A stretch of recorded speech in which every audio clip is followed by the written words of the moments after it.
Namaste and welcome to Indian Diplomacy, a show about India's relations with key countries around the world, India's interactions, India's engagements, and also the outcome of these relations and how they shape mutual benefit for both sides, and also the broader regions in which India and the partner country exist. This show is about how India is building goodwill around the world, how it's acquiring greater stature, importance, and relevance in the world. In this episode, viewers, we are taking you to Europe, to the United Kingdom. We are looking at a country with which India has comprehensive strategic partnership.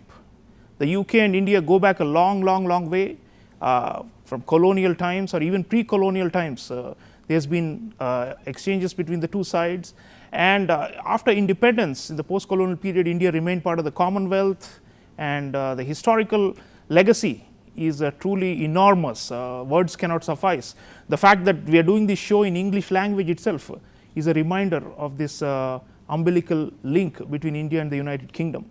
But more interesting things have happened in recent times. It's become a comprehensive strategic partnership, and increasingly we are looking at new avenues for cooperation. So to discuss all these aspects of the India-UK special relationship, I'm privileged to introduce you viewers to our guest in the studio, Ambassador Bhaswati Mukherjee. Ambassador Bhaswati Mukherjee was India's ambassador to the Netherlands and was also joint secretary in the Ministry of External Affairs handling Europe, which included the UK at the time, ever since the UK has come out of Europe after what is called Brexit. But nonetheless, Ambassador Mukherjee has seen it all, and thank you, Ambassador, for being with us on this show and for sharing your insights. It's a pleasure, and it is indeed very relevant to discuss United Kingdom, because we are forging a whole new relationship with the UK post-Brexit. Post-Brexit, the UK can also focus on India with its full force bilaterally, without having to take the European Union with them. Not that that was an issue, but still. And for us too, and this is particularly important with regard to the economic partnership, where we are hoping that a free trade agreement will emerge. Politically, we've had a very strong strategic partnership for a long time. Yeah. In fact, we are one of the few countries that have been able to build up with our ex-colonial power a relationship that is the envy of many. Yeah. And the UK, let us not forget, was one of the first countries, P5 countries, to support our candidature in the Security Council. Today, London feels almost like an Indian city, because there's so much of Indian investment, Indian restaurants. Our diaspora, ma'am, 1.5 million people. It's the largest ethnic minority in the UK. And a diaspora that is seamlessly contributing to the prosperity of the United Kingdom. A diaspora that has no problems in being British or embracing British culture, which is a contrast to many other diasporas which have problems in adjusting. On the contrary, we have brought in FDI flows to our ex-colonial power, it's amazing. It's a miracle what India and UK are achieving together in India and UK. Viewers, Ambassador Mukherjee just mentioned the miracle. It's unimaginable that a former colonial power is India is the second largest investor in the UK today after the United States. Just imagine, Indian outward investment is second only to the US. I mean, that just shows how much we have embraced this relationship magnanimously after the embers of the empire ended, how far we have come. And the diaspora, ma'am, I would like you to dwell on it a little bit more. They are in business, they are in government, in politics. I mean, everyone knows Priti Patel and Rishi Sunak, and they have made it to the highest levels of the current conservative government in the UK. They're very active in the arts and culture. Truly, our diaspora in the UK, probably the one after the US, is the most dynamic in the whole world. Absolutely. In fact, 687 companies, if I'm not mistaken, Indian companies, and many Indian companies were told by some of UK's pre-EU, pre-Brexit days partners to leave London and move to mainland Europe. They did not do so because they have deep ties in UK, in its economy, and actually their decision to stay put was vindicated by the fact that they have been able to do extremely well post Brexit. So actually Brexit, the only advantage for Brexit, as I said earlier, was that the two sides can focus on each other's strengths and bring out a FTA, which unfortunately India has not yet been able to do with the European Union, a BTIA. That's a bigger one with the whole EU. That's a much but bigger one. But with the UK now we are proceeding. But with the UK we are proceeding. We've had the first round of talks. They went off very well. It was partly in London, partly virtual, where they were able to identify the core areas. And an FTA is much easier than a BTIA, because an FTA is a classic free trade agreement, whereas a BTIA also brings in investment. But you were talking about the diaspora. I'd like to add that when I was Joint Secretary Europe West, we set up the first India-UK roundtable, where we had personalities like Lord Swaraj Paul, etc., from the UK side, and equally eminent personalities from our side. The roundtable was able to identify areas of cooperation, diaspora versus diaspora. This was extremely interesting. So the people, so viewers, that's the thing. Contact. The 1.5 million strong British Indians, you know, they're the biggest group within the larger category of British Asians. They have really made us proud and have become a living bridge, as the diplomats say, between the two countries. And trade, the way the FTA negotiations are going forward with a lot of focus, it just shows how much the diaspora is able to leverage it, because many of our companies are there and they enable two-way trade. So the investment and trade are also linked. But let's hear from the two sides, the Ministers of Commerce of India, Piyush Goyal, and also the British Trade Secretary. Let's hear them first on the status quo on this latest move to enhance the relationship by going for a free trade agreement. Our vibrant countries share a clear-eyed commitment to democracy, to those fundamental freedoms, to multilateralism and a rules-based international order. And we are deeply entwined through our close bonds of friendship, kinship and commerce that are fed by the living bridge of people and ideas between us. So as we recover from the economic impact of the pandemic, we have a unique opportunity to build on these ties, to recalibrate, to refresh and to reinvigorate our relationship on trade, on defence, on climate and on health. This is an opportunity that we must seize to steer our partnership with purpose onto the track of mutual prosperity for those decades to come. We aim for this to be a future-facing deal, accelerating the business that we do together in the cutting-edge sectors that are reshaping the global economy. Areas like services and innovation, where Britain and India are already world leaders, and in which we are therefore ideal partners, with many British and Indian businesses working side by side to push the boundaries of technology from fintech to green tech, from automation to AI. Through our commitment to a new and transformational comprehensive strategic partnership and the 2030 roadmap for future UK-India relations, we aim to double trade between our countries by the end of this decade, supporting jobs, businesses and communities in both our countries. India and the United Kingdom are two dynamic leading economies of the world, are coming together to embark on this next phase of our economic partnership, moving from the enhanced trade partnership which was launched by the two prime ministers in May last year, to expanding it to a full-fledged discussion on a free trade agreement, on a comprehensive economic partnership, is truly a very, very important milestone in our engagement between the two countries.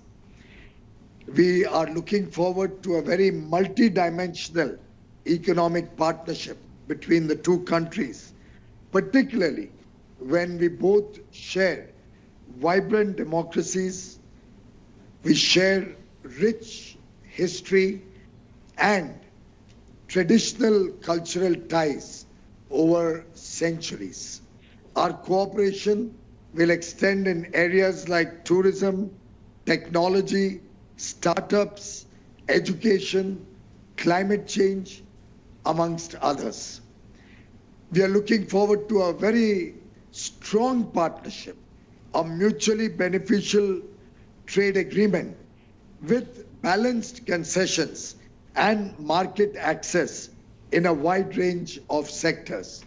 Today's discussions have also focused a lot on ensuring that the free trade agreement is accompanied by significant progress in market access issues, which will help expand sectoral cooperation and also remove any trade restrictions beyond tariff restrictions. This will truly generate both direct and indirect jobs in both countries and help people in our quest for greater prosperity. The India-UK FTA will also contribute in integrating value chains or supply chains between the two countries and augment our mutual efforts to strengthen the resilience of supply chains between the two nations. So viewers, ambitious agenda, we want to double the volume of trade. It used to be around 23 billion pound sterling per annum, and if you are looking at 50 billion pound sterling, that's a significant jump, and the negotiations are on. We are looking at a very pragmatic, as Minister Piyush Goyal was saying, that it should be balanced. The concessions, Ambassador, the thing is, the FTA with the EU is a larger issue, but with the UK, looks like we are on making big progress, and there seems to be a lot of complementarities between the two economies. There's a lot of talk about technology based trade now, and what do you think is the real prospect of this, and especially given that the UK is in many ways desperate to start afresh after Brexit, and I think for them India is the biggest market they can ever imagine, because of China is there, but because of the ideological tussle and the problem with Chinese authoritarian rule and all that, they're probably quite cagey about it. So it looks like the biggest post-Brexit opportunity, one was the US. They were looking for a bilateral with the US, and that I don't know how far they are able to make progress, but I think with India that will be huge. 1.4 billion market, they want more market access, but so do we. So your thoughts on this new project we are embarking on? You're absolutely right. Both are service economies, that's their strength, and both UK and India want to move away the value chains away from China to other options, and this is something that is shared by the United States and the European Union. Under those circumstances, the possibility today of having an FTA is much higher, because earlier I do recall that one of the issues which held us up was the question of mobility, mode 4 of WTO as we call it, people to people, the ability of both sides to move freely for business, trade, etc. That is now no longer a problem post Brexit, because this is straight between UK and India, and we can always work out business visas, fast track visas. We already have in fact fast track visas. So this was one of the obstacles which have been worked out, and what is going in our favor, as you rightly pointed out earlier, was the very heavy Indian investment into UK. So it really is a two-way traffic. And in we every create so way. many jobs in the UK, ma'am. Exactly. Thousands of British jobs are created by Indian companies. Absolutely. So and big business is there, medium scale business is there, and now post Brexit there are so many opportunities for the British also to invest in India in tourism. We are opening up the northeast, Jammu and Kashmir, we are inviting investment. There is so much of investment opportunities all over India now. We are coming out of the pandemic. So I think this is really a time when I just hope that we can wrap it up in the 2 rounds. Normally an FTA takes 6-7 rounds.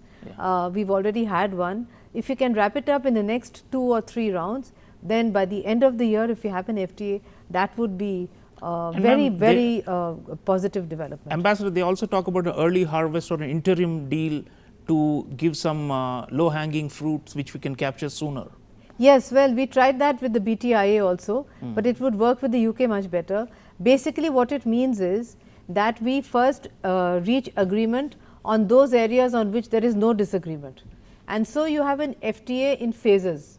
So, you first take up those areas on which there is absolutely no disagreement and you launch it immediately. And in the meantime, you continue your discussions and negotiations on the other areas on which need concessions from either side or both sides.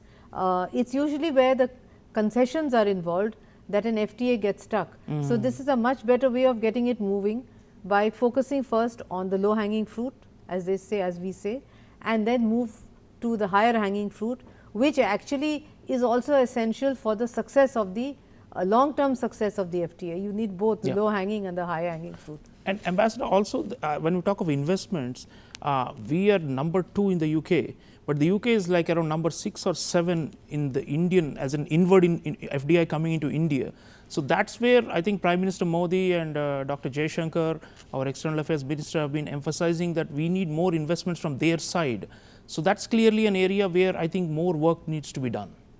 Much more work needs to be done, and in fact, the whole issue of mobility, business visas, etc., was precisely to ensure that when you have quick movement without any problems, you also are able to create an atmosphere conducive for foreign direct investment in India, in this particular case from the United Kingdom.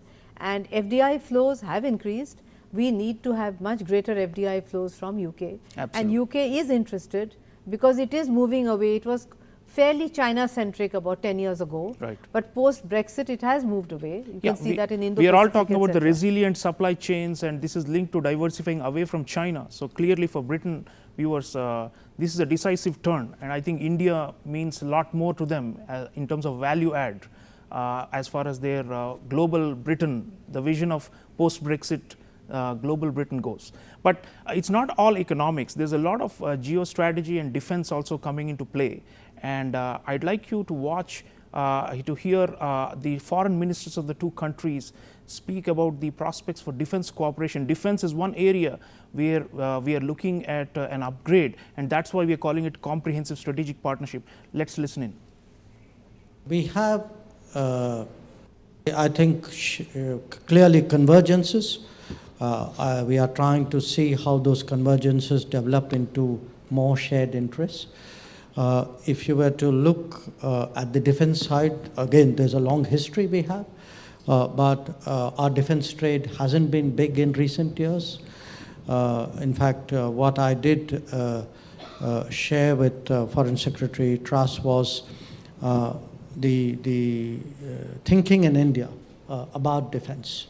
The fact that today there's an emphasis in what we call Make in India, and therefore the more collaborative we are, the possibilities of working together are more. Also that we do a lot of global sourcing, so it's important that any offer be competitive.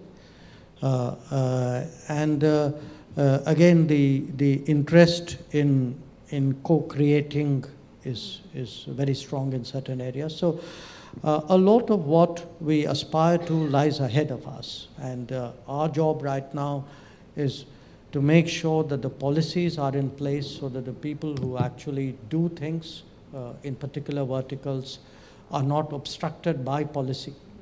Jai's talked about defence.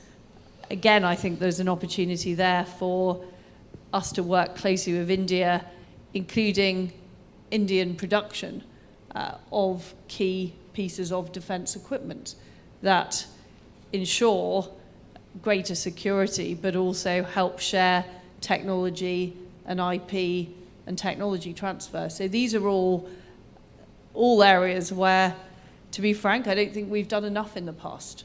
I don't think we've operated to our maximum potential, and I think a strong India and a strong United Kingdom and a strong partnership between India and the United Kingdom isn't just good for us. I think it's good for the world, because I think the things that we do are positive and make a positive contribution. I think the most important thing, though, is that we shouldn't allow the formats to get in the way of the delivery. And that is the most important thing for me, is that we're really cooperating with India much more closely on defence and security. We're sharing more intelligence, we're working together on cyber, we're working together on technology, we're working together on trade. I know that the Defence Secretary, Ben Wallace, is keen to visit India. I'm sure we're going to have more future discussions on this subject, but I think the most important thing is the what about how we get on with it. And Minister Jaishankar talked earlier about the sort of shifting geopolitics of the world. And we are at a huge inflection moment, in my view. The post-Cold War world has now come to a close, and we are entering a new era. And there is a proliferation of different groupings taking place. But I think they all point to the fact that the current architecture isn't working as it should, and we are finding coalitions of the willing and alliances to get things done. And certainly, as the United Kingdom, we see India as an absolutely crucial partner in that, alongside, our other crucial allies. So viewers, new coalitions of the willing, this is what Liz Truss, the British foreign minister, says. And Dr. Jaishankar, our foreign minister, was also emphasizing the fact that we need to do a lot more in this area, especially geopolitically and in defense. Ambassador Mukherjee, the British recently sent a carrier strike group into the Indian Ocean region. They're saying that they want to reactivate their naval presence in the western end of the Indian Ocean, which is towards the Bahrain and towards the Gulf of Oman. And they are increasingly doing a lot of joint naval drills with Indian Navy, and they do have a so-called tilt towards the Indo-Pacific also. So the defense cooperation and the move towards Indo-Pacific is something we welcome, and that's an area where we would want more partners to come in to be able to counterbalance the hegemonic threat that China poses to our oceanic areas. So your thoughts on this area of cooperation with the UK? Clearly both the foreign ministers quite candid. They were saying it's a growth area and we need to do more, and this is like a sunrise thing that is up for the future. Absolutely. I think what both foreign ministers were trying to convey is that there is a strategic shift, and that strategic shift takes into account the priorities of the Indo-Pacific, where UK, the West, Quad have the same perspective. UK is also part of a military alliance in the Indo-Pacific, AUKUS. And we on our part, we greatly welcome the presence of the British Navy. It's a very strong Navy, the joint exercises, and moreover the increasing recognition by the United Kingdom of the threat that China poses to the peace and stability of this very important part of the world, where in fact 70% of the trade of the EU as a whole and UK pass through this very important sea lanes of communication. Yeah. So this is a very important area of cooperation, and it is also important, since we are trying to diversify our defense partnerships with nations, that we also are able to diversify with the UK, provided, as External Affairs Minister said, the UK offer us competitive bids. It and has to co-produce be with India, and because we want transfer of technology, like we have with other partners, France, etc. Israel, France, Israel, slowly United States US. also. So this is something we can explore, and it is good that the British now recognize that this is a very important component of the strategic partnership, where we hadn't done so much earlier in the past. Maybe because they were also part of the EU, but now that this is post-Brexit, a defense partnership between UK and India no longer involves the EU. Yes. It's a bilateral partnership, and therefore so much easier to handle and so much easier to organize. Yeah, so viewers, Britain seems to be freer now to act in some areas now that it's out of the EU, and that is something probably both sides, India and the UK, are trying to capitalize. But Ambassador Mukherjee, your thoughts on, there's been a war in Europe, and there are some differences that have apparently of perception that seem to come between the UK and India on this matter.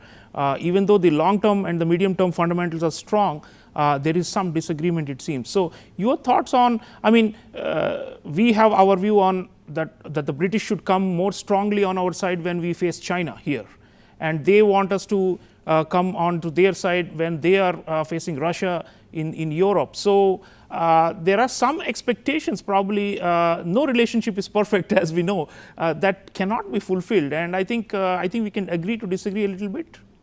Well, I think the UK Foreign Secretary pointed out very fairly that she hasn't come here to tell us what we should do. The whole issue is that visits like these help our strategic allies to understand the difficulty that India has in facing China alone from 62 onwards in the Himalayas, and the fact that whenever India has faced a threat from China, we have always had to handle it according to our own resources, our armed forces, our support of our people, etc. What is happening in Ukraine, again, there's no real difference in, as you rightly pointed out, it's a difference in perception. India and UK believe in a rule-based order. India and UK believe in the integrity of Ukraine.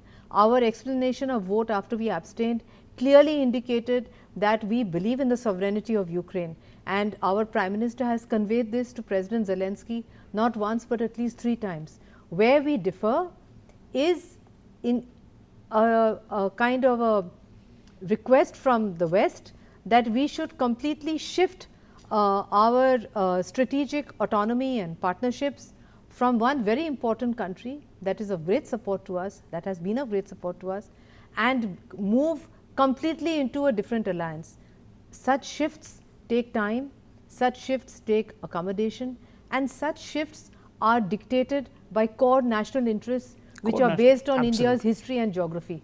Just as they are based on UK or Europe's history and geography. Absolutely. History and geography dictate those final decisions. Very much so. So viewers, the thing is, India and the UK have come a long way, but we are actually looking at bigger horizons in trade, in defense, in the Indo-Pacific, in greater geopolitical coordination. The two leaders of the countries have been talking about how democracies must come together and create a rules-based order. So there's a lot happening. India-UK bilateral relationship has much bigger ramifications beyond just the two sides.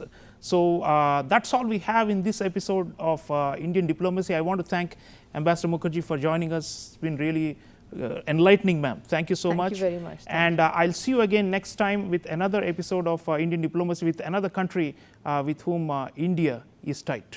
Take care.